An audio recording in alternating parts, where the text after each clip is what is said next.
하나님을 경외함이라는 제목으로 설교를 하려 합니다. 하나님의 경외 책을 읽다 보니까 참 특별한 설교를 하나 읽게 되었습니다. 우리 한국교회 교회 아버지라고 말할 수 있는 한경직 목사님께서 1960년에 하셨던 설교문입니다. 제목은 하나님을 두려워하라라는 제목의 설교입니다. 사람들은 흔히 사람을 두려워합니다. 사람의 눈이나 귀를 두려워합니다. 사람의 말도 두려워합니다. 그러나 우리 주님께서는 성경 전체 하나님을 두려워하라고 우리에게 먼저 가르치십니다. 하나님은 겉만 보지 아니하시고 우리의 마음속까지 보시는 하나님이올시다. 목사님께서는 설교에서 한자성어를 하나 사용을 하셨습니다. 암실지심이라도 신목여전이라. 암실에서 어두운 방 안의 마음일지라도 신목 하나님의 눈은 여전이라, 번개처럼 밝히 본다라는 말입니다. 경외라는 말을 가장 잘 보여주는 한 단어라고 말할 수 있습니다. 사람의 눈도 의식하며 살아야 하겠지만 불꽃 같은 눈으로, 번개 같은 눈으로 밝히 우리를 바라보시는 하나님 앞에서 살아가는 것, 하나님을 경외하는 사람의 삶이라고 말할 수 있습니다. 목사님께서는 당신이 설교하신 대로 살아낸 한 유명한 일화가 있습니다. 종교계에서는 노벨상이라고 불리우는 템플턴 상이 있습니다. 목사님께서 한국에서 유일하게 이 상을 받으시게 되었습니다. 1992년도 6월 18일에 이 시상식에서 100만 불의 상금을 받게 되었습니다. 그 자리에서 북한 선교를 위해서 성금으로 기탁을 했습니다. 그리고는 한 가지 전 세계인이 지켜보는 가운데 공개적으로 회개를 하셨습니다. 일제 때 신사참배를 했는데 제가 그 죄를 제대로 참회하지를 못했습니다. 일생의 짐이었는데 우상숭배 죄를 이제야 참회합니다. 그 회개는 눈물과 함께 이루어진 참회였습니다. 일제 치하에 신사참배한 것을 가지고 누가 쉽게 비난을 하겠습니까? 민족의 아픈 시대 우리 모두가 아파하고 안타까워했어야 될 시절입니다. 그러나 평생 성자라고 불리웠던 우리 목사님, 나열아 이런 상황 속에서 하나님의 눈앞에서, 사람의 눈이 아니라 하나님의 눈앞에서 지은 죄를 공개적으로 회개를 하셨습니다. 하나님을 경외한다라는 것, 하나님을 두려워한다라는 것, 시간이 지날수록 두려워한다라는 이 의미가 점점 사라지는 시대가 되고 있습니다. 마치 두려워하는 것은 해서는 안 될 일처럼 우리가 인식을 하고 있는 겁니다. 경외감이라는 단어, 이 한자에서 온 단어이지만 참 멋진 표현입니다. 영어로 fear이라고 말하지만 이 본래 의미를 그대로 담아내기란 참 어렵습니다. 경외하다는 말은 히브리어로 야레라는 단어를 사용을 합니다. 야레 아도나이라는 말은 하나님을 경외하다라는 이 주제가 성경 전체에 골고루 잘 드러나 있습니다. 하나님을 경외한다라는 이 본래 의미는 다양한 의미를 가지고 있습니다. 하나님을 두려워하는 것, 하나님을 공경하는 것, 하나님을 경외하는 것, 그리고 하나님을 예배하는 것, 그래서 하나님께 순종하는 것, 다양한 뜻을 다 품고 있습니다. 어떤 뜻으로 사용이 된다 하더라도 한 가지 확실한 핵심이 있습니다. 하나님을 바르게 알 때 그 하나님 앞에서 우리 신앙인의 자세를 가장 잘 보여주는 한 단어가 야레 아도나이라는 단어입니다. 모든 삶의 부분에서 하나님을 의식하며 살아가는 것, 하나님 앞에 살아가는 우리의 총체적인 삶을 하나님을 경외하는 삶이라고 말할 수 있습니다. 믿음이라는 단어와는 조금 다른 의미입니다. 주님을 믿습니까? 라고 묻는다면 우리 대부분은 네, 믿습니다라고 대답을 할 것입니다.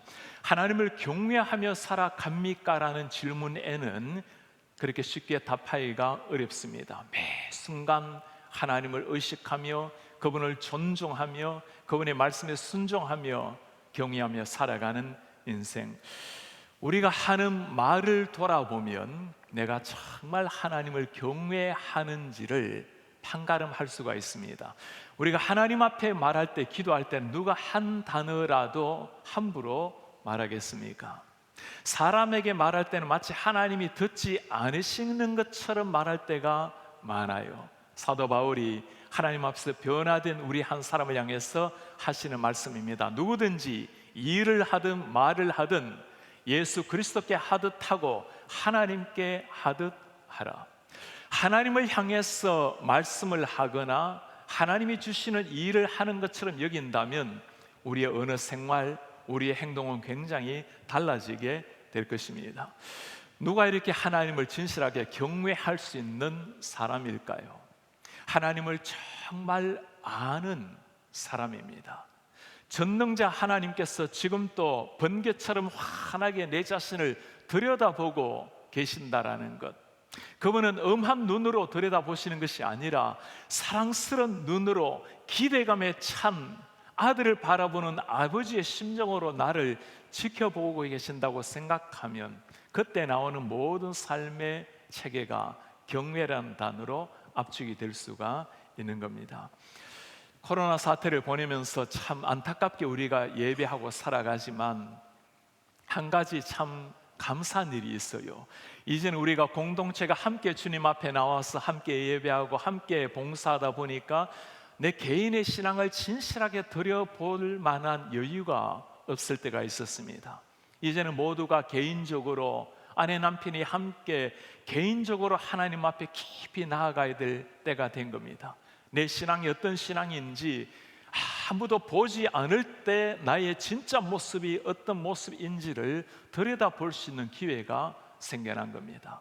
하나님을 내가 정말 내 삶 속에서 경외하는 삶을 살아가고 있는지, 몸으로 교회를 나오지 못하지만 가정에서 함께 자녀들과 보내면서 하나님을 경외하는 아버지, 엄마, 경외하는 아들로 살아가고 있는지 돌아볼 확인할 기회가 된 겁니다. 오늘 시편의 말씀은 일생 하나님을 경외했던 다윗이 노래한 시입니다. 그가 노년에 하나님 앞에서 부르던 노래입니다. 다윗이라고 완벽한 삶을 살아갔던 사람은 아니죠. 참 끔찍한 범죄로 우리를, 하나님을 아프게 한 사람이기도 합니다. 그러나 모든 것이 부족했지만 다윗이 확실하게 한 일이 한 가지가 있어요. 하나님을 진실하게 경외한 삶이었습니다. 이런 다윗을 하나님은 참 좋아하셨어요. 하나님께서 그토록 다윗을 좋아했던 이유, 오늘 말씀을 보면 그 이유를 알 것 같아요. 왕의 자리에 앉았던 다윗, 모든 것을 다 누렸던 다윗이지만 그가 몸부림쳤던 삶은 하나님 두려워하고 하나님 앞에 경외했던 삶이었습니다. 다윗은 하나님을 경외할 때 우리에게 다가오는 은혜가 무엇인지를 다른 시편에서 이렇게 노래를 합니다. 주를 두려워하는 자를 위하여 쌓아두신 은혜, 곧 주께 피하는 자를 위하여 인생 앞에 베푸신 은혜가 어찌 그리 큰지요. 주를 경외하는 자를 위하여 쌓아두신 은혜, 하나님께서 그냥 주시는 은혜가 아니라 쌓아서 우리를 위해서 예배하신 은혜, 하나님을 두려워하는 경외하는 자를 향한 은혜라고 말씀합니다. 오늘 다윗은 이 하나님의 은혜가 구체적으로 어떤 것인지를 세 절에 보여주고 있습니다. 사실 하나님이 하나님의 백성들에게 경외함을 기대하는 것은 당연한 일이죠. 천지를 창조하신 하나님, 우리를 영원한 죽음에서 구원하신 하나님, 그 하나님을 경외하는 게 당연한 일인데도 불구하고 이런 경외하는 자에게 하나님이 하늘의 문을 여시고 은혜를 주신다니, 여러분 이게 무슨 말일까요? 그만큼 하나님께서는 경외하는 자를 좋아하시고 찾는다라는 말씀이죠. 하나님을 경외할 때 주어지는 첫 번째 축복이 12절에 나와 있습니다. 여호와를 경외하는 자가 누구냐? 그가 택할 길을 그에게 가르치시리로다. 하나님을 경외하는 자에게 주시는 첫 번째 복이 무엇입니까? 그가 택할 길을 그에게 가르쳐 주리라. 우리가 1초의 미래도 알 수 없는 인생 가운데 내 인생을 책임져 주시고 인도해 주시겠다라는 약속입니다. 하나님께서 내 인생을 책임져 주시고 인도해 주신다면 엄마의 손을 잡고 가는 아들의 심정일 겁니다. 어떤 길을 거닌다 하더라도 우리가 누리는 것은 기쁜 일이요 평강의 일이 될 것입니다. 사람이 가지는 가장 큰 불안이라는 것이 무엇일까요? 미래를 모른다는 거겠죠. 우리가 1초 후의 미래를, 10년 후의 미래를 알 수 있다면 불안이라는 것이 무슨 단어가 우리에게 필요하겠습니까? 요즘 코로나 상황을 거치면서 사람들이 가장 불안해하는 것이 무엇일까요? 이 코로나가 혹시나 우리에게 덮치지는 않을지, 언제 끝이나 나게 될 것인지, 그리고 언제 모든 것이 회복이 될 것인지, 일자리를 잃고 아파하는 성도님들, 일을 하기를 원하지만 문을 닫아야 될 아픈 상황들, 완전히 달라진 이런 상황 가운데 과연 어떻게 우리의 미래가 회복될 것인지 많은 우려, 두려움, 걱정이 있을 것입니다. 이런 사람들에게 오늘 하나님이 하시는 말씀이에요. 걱정하지 마라. 내가 너의 인생을 책임져 주리라. 하나님께서 책임져 주시면 어떤 일이 일어나게 될까요? 평탄한 인생길이 펼쳐진다면 감사한 일입니다. 때로는 고난의 좁은 길이 펼쳐진다 하더라도 하나님이 손 붙들고 계시면 여전히 노래하면서 걸어가는 겁니다. 이렇게 세심하게 인도를 받은 사람이 다윗 자신이었어요. 목동 출신의 막내로 자라난 다윗, 그가 한 나라를 구하는 장수로 쓰임 받을 것을 누가 알았겠습니까? 한 나라의 성군으로 왕으로 다스릴 것을 누가 알았겠어요? 그의 인생을 책임져 주시는 하나님이 하신 일이었습니다. 다윗이 한 일은 하나님 앞에 하루하루 믿음으로 살아가는 것뿐이죠. 하나님을 경외하며 살아간 다윗, 그에게 주신 하나님의 전적인 은혜였습니다. 지난주 월요일에는 새벽기도를 마치고 한 성도님과 참 따스한 대화를 나누게 되었습니다. 성도님께서 그렇게 말씀을 해요. 목사님, 올해 들어와서 두 가지 생각이 새롭게 들었습니다. 어쩌면 올해가 내 인생의 마지막 해가 될 수 있다라는 겁니다. 또 한 가지는 내가 건강하게 교회에 나와서 예배할 수 있는 마지막 해가 될 수도 있다는 겁니다. 이제 90을 바라보시는 성도님이시니 당연히 그렇게 말씀하실 수가 있으시겠죠. 이북에서 태어나시고 남한으로 오셨다가 미국에 오셔서 긴 세월 동안 참 하나님 앞에서 오직 믿음 하나로 그렇게 살아오신 귀한 성도님, 인생에 많은 굴곡이 있었지만 하나님께서 여기까지 인도하셔서 사랑하는 자녀들 믿음 위에 잘 세워지고 참 행복하게 평안하게 지낸다라는 말씀에 하나님을 경외하는 사람에게 주시는 하나님의 복이 이런 것이구나 찬양하게 되었습니다. 귀한 성도님 뿐이겠습니까? 하나님을 경외하며 살아가는 모든 주의 백성들에게 주시는 은혜가 이 은혜입니다. 여호와를 경외하는 자에게 내가 그의 인생길을 지도하리라. 하나님께서 주시는 두 번째, 경외할 때 주시는 두 번째 축복을 13절에 말씀을 하십니다. 그의 영혼은 평안히 살고 그의 자손은 땅을 상속하리로다. 영혼이 평안하고 자손은 땅을 상속하리로다. 모든 사람이 바라는 가장 중요한 두 가지가 있다면 이게 되겠죠. 우리의 영혼이 평안한 인생, 우리의 자녀가 축복의 대상이 되는 인생. 영혼이 평안히 산다거나 자손이 땅을 차지한다라는 말은 육신적인 것을 말씀하는 것은 아닙니다. 하나님께서 주시는 축복을 누리는 인생.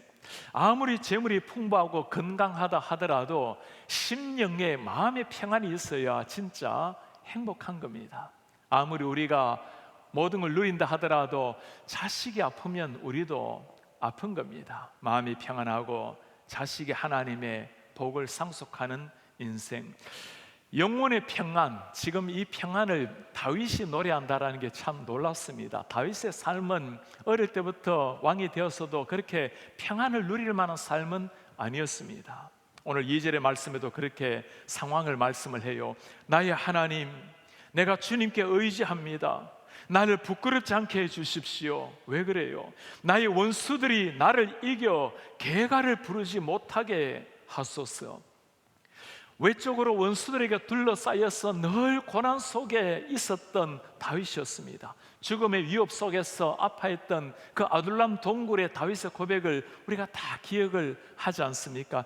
그런 상황에서도 나왔던 다윗의 고백도 기억합니다.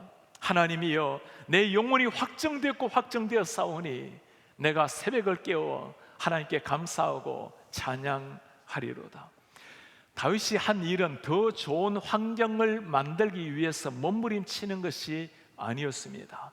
가장 처참한 상황에 하나님 앞에 나와서 주님 앞에 무릎을 꿇었던 다윗, 그 누렸던 평안, 놀라운 평안을 다윗은 이렇게 고백을 합니다. 내가 평안히 눕고 자기도 하리니 나를 안전히 살게 하시는 이는 오직 여호와 신이이다.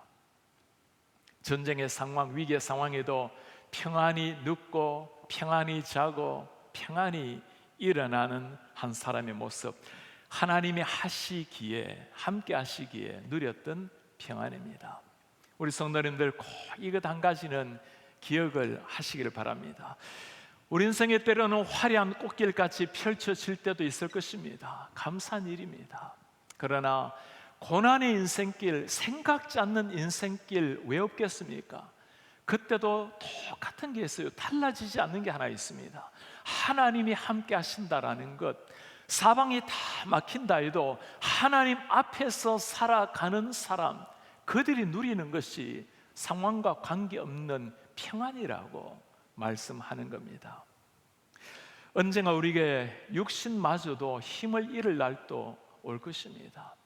의식마저도 희미해져서 우리가 의식이 하나님을 잊어버릴 날도 올지도 모릅니다. 그러나 그때도 우리가 걱정하지 않을 것은 우리의 오른손을 붙들고 계시는 하나님이 계시기 때문에 우리가 누릴 수 있는 것이 심령의 평안입니다. 외적인 환난 늘 누렸던, 늘 처했던 다윗, 외적 환난뿐만이 아니죠. 그의 삶을 보면 내적인 아픔도 늘 그를 지배했던 삶이었습니다. 자신이 지은 범죄로 말미암아 늘 아파했고 고통했던 다윗, 그가 7절에 뭐라 말합니까? 여호와여, 내 젊은 시절의 죄와 허물을 기억하지 마소서. 주의 인자하심을 따라 주께서 나를 기억하시되 주의 선하심으로 하옵소서. 자신의 죄악을 하나님 앞에 고백하면서 늘 미안한 마음으로 주님 앞에 무릎을 꿇었던 다윗, 그렇게 하나님 앞에 경외하며 존중히 여겼던 다윗을 하나님은 참 좋아하셨습니다. 당신의 뜻을 그를 통해서 다 이루셨던 하나님, 그 다윗에게 주셨던 것이 하늘의 평강이었습니다. 하나님을 경외할 때 우리의 심령만 평안한 것이 아니라 자녀들에게도 주시는 축복을 이렇게 말씀을 해요. 자녀들이 땅을 상속하리로다. 구약 성경에 보면 땅 이야기를 자주 하고 있죠. 하나님께서 주시는 풍성한 은혜를 이야기할 때 땅을 상속하신다라는 것으로 표현을 하곤 하십니다. 땅을 상속하게 만드는 자녀들에게 하나님의 은혜가 상속이 되는 인생. 지난주에 우리가 아브라함에게 주어진 약속과 책임을 가지고 함께 승모임을 가졌죠. 우리 목회자들, 사모님들도 금요일 오전에 1시간 반 정도 사모 승모임을 가집니다. 우리 사모님들도 서로 간에 우리는 어떤 자녀를 기대하는가를 서로 다 나눌 기회가 있었어요. 대부분의 사모님들의 대답이 똑같습니다. 하나님을 경외하는 자녀가 되기를 기대합니다. 하나님을 두려워하고 경외하는 자녀. 정말 참 목사님들의 사모님답다는 생각이 들었어요. 하나님을 경외하는 아이로 자라나는 것, 이보다 더 큰 축복이 어디에 있겠어요? 왜 그렇습니까? 그의 인생을 하나님이 책임지시고 하나님이 그에게 필요한 걸 공급하시기 때문입니다. 여러분 한번 물어보시기를 바랍니다. 우리 자녀가 어떤 자녀로 정말 자라나기를 원하십니까? 우리 자녀가 하나님을 경외하며 하나님의 눈 앞에서 살아가기를 정말 원하십니까? 세상에서 때로 손해를 보고 억울한 일을 당한다 하더라도 그래도 너희 영혼은 하나님을 두려워하고 하나님 앞에서 정직하게 살라고 하나님이 너를 알아주시면 된 거라고, 그렇게 정말 자녀가 자라나기를 원하십니까? 진심으로 원한다면 여러분, 그런 자녀가 언제 탄생이 되죠? 부모님이 하나님을 경외할 때 이런 자녀가 탄생이 되는 겁니다. 부모님이 하나님을 경외할 때 하나님께서 놀라운 축복을 자녀들에게 주시겠다고 약속을 하시는 겁니다. 하나님을 경외하는 사람에게 주시는 마지막 축복을 14절에 이렇게 말씀합니다. 여호와의 친밀하심이 그를 경외하는 자들에게 있음이요 그의 언약을 그들에게 보이시리로다. 여호와의 친밀하심, 하나님이 친밀하심을 그들에게 보이겠다. 이 NIV 성경으로 이 부분을 읽어보면 그의 언약을 그들에게 보이시리라 읽어보면 참 재밌게 표현을 해놓았어요. The Lord confides in those who fear Him.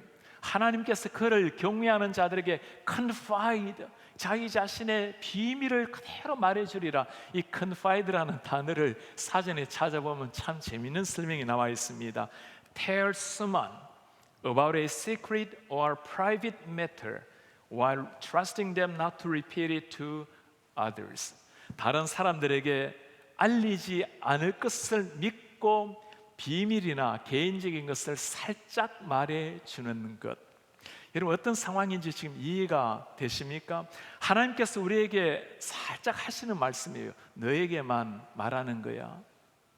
하나님께서 얼마나 경외하는 사람을 좋아하시는지 그의 친밀함을 보이고 그의 언약을 그에게 드러내 보이시리로다. 당신의 속마음을 경외하는 자에게 그대로 내어 보이시겠다라는 말씀이에요. 다윗이 그랬습니다. 하나님과 참 친밀하게 지냈던 다윗. 전쟁할 때 보면 이 친밀감이 그대로 나타나죠. 하나님, 제가 칠까요? 올라갈까요? 가라. 무작정 올라가서 전쟁하는 겁니다. 하나님, 제가 치러 올라갈까요? 머물러라. 아무리 군사력이 뛰어나고 좋은 기회를 하더라도 하나님 말씀 때까지 머무는 겁니다. 살고 죽음의 전쟁의 모든 것을 하나님 손에 완전히 맡기고 달려갔던 다윗의 모습, 하나님과 대화하며 정말 친밀하게 여겼던 다윗도 하나님을 참 사랑하셨지만 하나님께서 이런 다윗을 참 좋아하셨어요. 내 속마음을 그에게 다 보여주리라. 신약에서 이런 다윗을 두고 하나님이 하시는 말씀이에요. 그가 내 마음에 딱 맞는 사람이라. 내가 내 뜻을 그에게 다 보여주리라.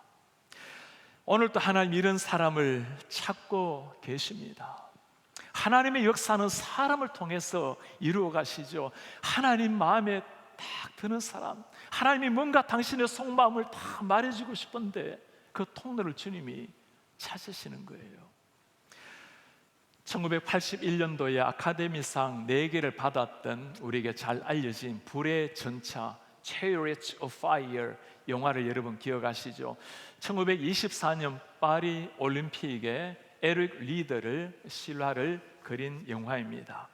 주인공 에릭 리더, 중국 선교사의 아들로 태어났습니다. 5살 때 영국으로 돌아가서 교육을 받았습니다. 하나님께서 그에게 달리는 천부적인 재능을 주셨어요. 파리 올림픽의 100m에 금메달의 유망주였습니다. 문제가 생겼어요. 그 날이 주일이었습니다. 리더는 정중하게 거절을 합니다. 저는 주일에는 뛸 수가 없습니다. 하나님을 믿는 신앙 때문에 주일에 10초면 뛸 수 있는 것을 하지 않겠다고 나오는 사람, 여러분, 누가 그를 이해할 것이며, 옹졸한 사람, 개인을 위해서 나라를, 명예를 실추시킨 사람, 비난이 본물처럼 쏟아졌습니다. 리델의 동료 앤드류 린지가 있어요. 400m에서 이미 유망주였습니다. 이 에릭 리더에게 400m를 달릴 것을 권면을 합니다. 에릭 리더의 400m 출전, 누구도 100m 유망주가 400m에서 금메달 딸 것은 아무도 예상하지를 못했겠죠. 경기 직전에 미국 선수 잭슨 슐체가 리더의 손에 조그마한 쪽지를 하나 건네주었습니다. 나를 존중히 여기는 자를 내가 존중히 여기리라. 사무엘상 2장 30절의 말씀이었습니다. 나를 존중히 여기는 자를 내가 존중히 여기리라. 400m 경기에서 에릭 리들 세계 신기록을 세우고 금메달을 땄습니다. 기자들이 물었습니다. 어떻게 400m에서 금메달을 땄습니까? 100m는 나의 힘으로 달렸습니다. 나머지는 그분이 주시는 힘으로 달렸습니다. 올림픽의 영웅이 된 리델, 그에게 보장된 모든 삶을 뒤로하고 23살 젊은 청년 시절 다시 중국 선교사로 떠났습니다. 12년 동안 텐진의 중형학교에서 아이들을 가르쳤고 다시금 7년 동안 그 시골 지역 샤오창에 들어가서 농촌에서 선교 사역을 했습니다. 2차 세계대전이 일어나고 일본군이 중국을 점령했을 때 잡혀 들어가서 웨이시안 일본 수용소에 수감당하게 되었습니다. 수용소 속에서도 하나님의 사랑을 전가하고 그의 음식을 나누어주고 그의 모포를 더 병약한 사람에게 나누어주면서 살았던 에릭 리델. 그렇게 마지막까지 사랑을 다 쏟은 에릭 리델, 해방을 앞두고 수용소 안에서 1945년 2월 21일 하나님의 품에 안겼습니다. 43살의 젊은 이었습니다. 에릭과 함께 웨이시안 수용소에 있었던 사람, 훗날 시카고 대학교의 교수로 삶을 보내었던 랭던 길키 교수가 있어요. 그가 책에서 하는 말입니다. 세상에서 성자를 만나볼 행운을 갖기란 그리 쉬운 일이 아닐 것이다. 그러나 나에게 그런 행운이 슬며시 다가왔다. 그 성자의 이름은 바로 에릭 리델이다. 하나님만을 경외한 사람, 하나님만을 경외했기에 세상 모든 사람들이 비난해도 묵묵하게 길을 걸었던 에릭 리델. 사람들은 그를 통해서 진정한 신앙이 무엇인지를 보았고 하나님은 그를 통해서 영광을 받으셨습니다. 오늘 우리는 하나님을 경외하는 삶이 어떤 삶인지를 보았습니다.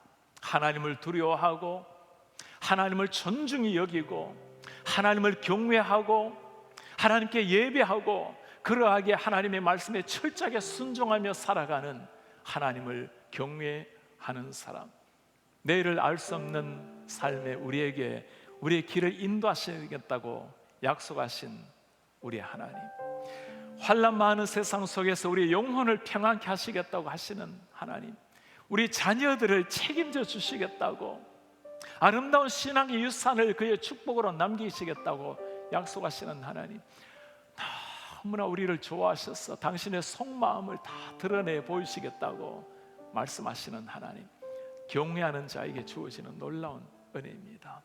그 옛날 오늘 이 고백을 우리에게 가슴 절절하게 알려주는 다윗, 그렇게 살았어요. 주님을 알았을 때 많은 주님의 제자들이 그렇게 살았습니다.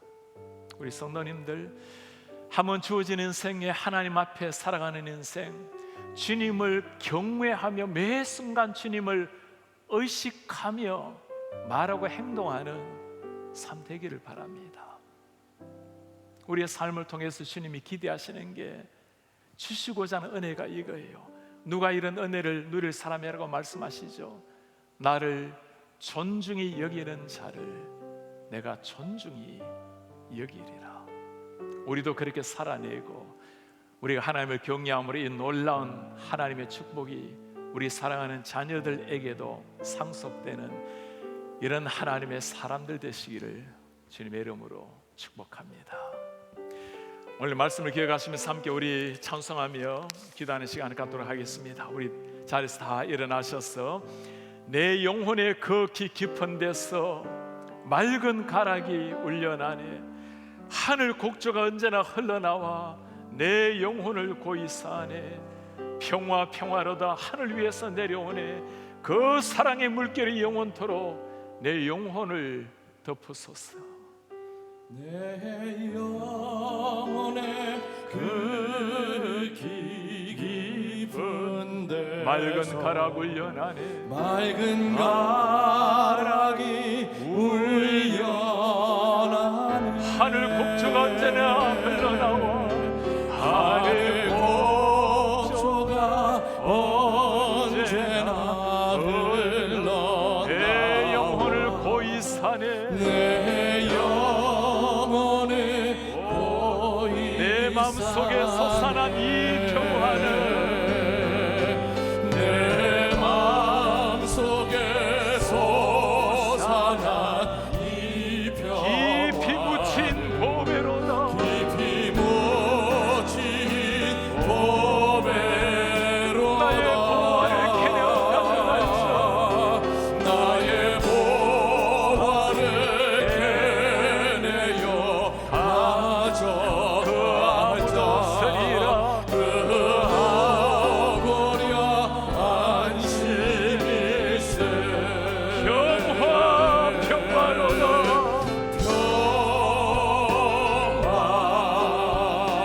참된 평화가 어디에 있나? 참된 평화가 어디에 있나? 우리 모두 다 예수를 친구 삼아 우리 모두 다 예수를 친구 참 평화를 누리겠네. 참 평화를 누리겠네. 오 평화 평화로다.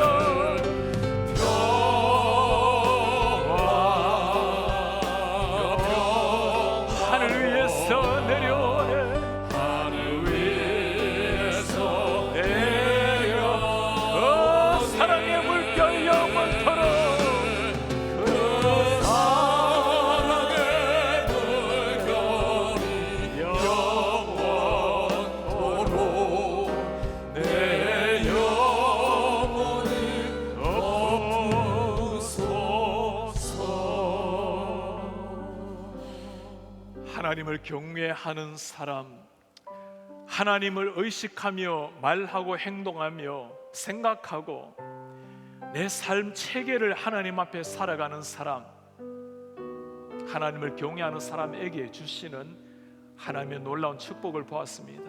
마땅한 삶이지만 그만큼 하나님이 하나님 경외하는 사람을 좋아하신다는 거예요.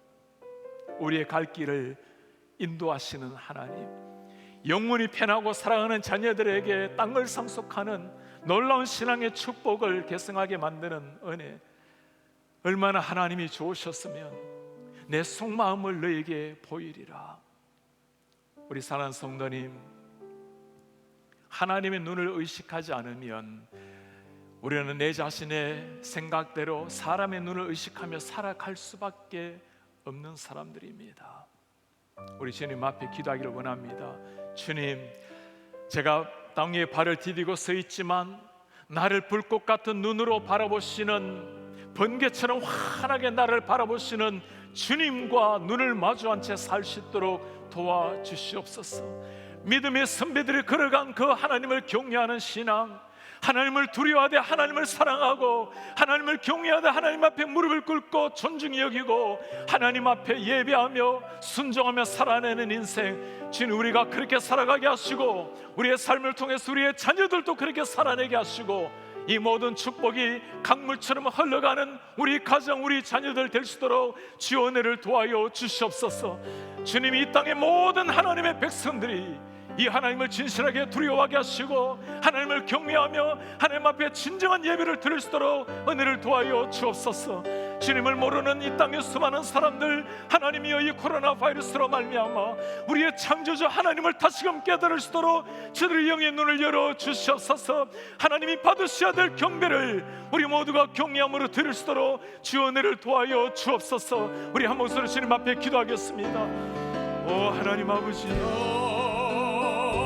우리 마음속에 우리 하나님을 경외하는 마음, 하나님을 진실하게 경외하는 마음을 생기시고 주십시오.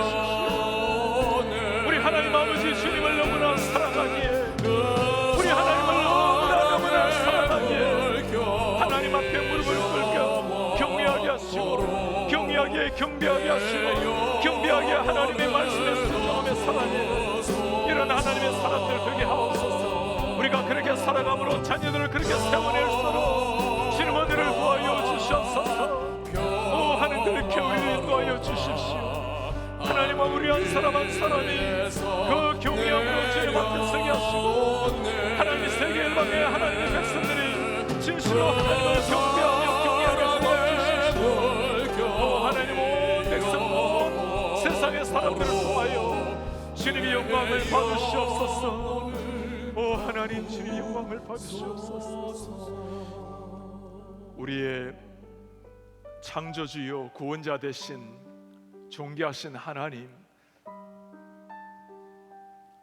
우리가 하나님을 믿는 믿음 위에 지금 또 번개같이 밝게 우리를 지켜보시는 하나님 앞에 우리의 입이 열려질 때마다, 우리의 손과 발이 움직여질 때마다 하나님 앞에서 말하고 살아가게 하옵소서.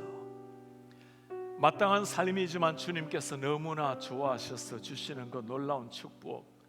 우리 하나님, 우리는 치열하게 하나님 경외하며 신실하게 경외하며 경외하기에 경배하며 경배하기에 순종하며 살게 하시고, 하나님이 주시는 그 은혜로 말미암아 우리 인생길을 주님께 맡기고 참 평강을 누리고, 그로 말미암아 우리의 자녀들도 아름다운 축복을 계승하는 인생이 되게 하옵소서.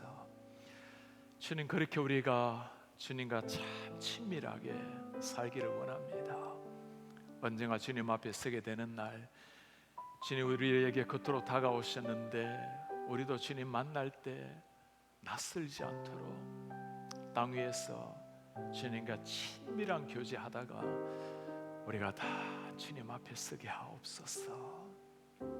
특별히 이 코로나 아픈 상황을 보내면서 우리가 사람의 눈을 의식하며 예배하는 자가 아니라 단독자로 하나님 앞에 서서 진실한 예배자로, 아무도 보지 않을 때 우리 사랑하는 자녀들을 진실한 하나님의 사람들로 세우는 이런 하나님을 경외하는 예배자가 되게 하옵소서. 예수 그리스도의 이름으로 기도하나이다. 아멘. 주 예수 그리스도의 은혜와 하나님의 사랑과 성령의 교통하심이 하나님을 진실로 경외하기를 결단하는, 하나님 내가 일생 마지막 호흡 있는 날까지 하나님을 경외함으로 살겠나이다 다짐하는 주의 모든 백성들 무리 위에 지금부터 영원토록 함께 있을지어다.